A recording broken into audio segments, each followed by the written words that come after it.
I'm the designer at Reefs, and so I mainly work in the product. So I work on the brick design. Actually, I'm with Reefs since the very beginning, but I've been helping with every reef we built so far. We partnered together with DOrSU, with the university, to start a production here. Everything runs from here, so the whole operation of this project runs from here, and so also local people managing this project be actually able to continuously build and deploy reefs in Puchala Bay.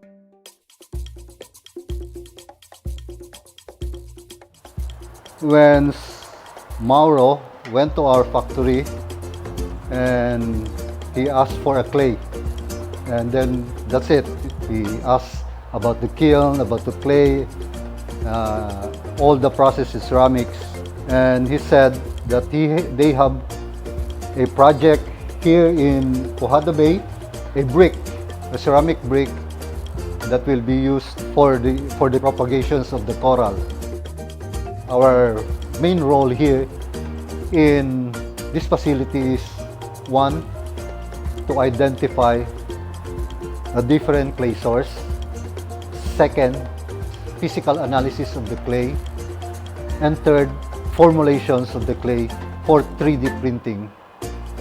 The fourth is we have to do a process based on what we have.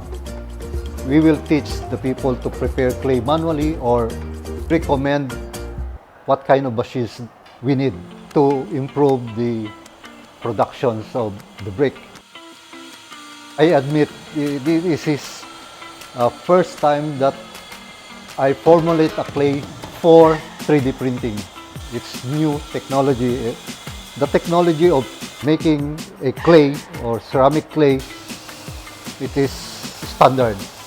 But the question is, what are the properties of the clay needed for the 3D printing? That is the main question, and that is the big challenge for all of us.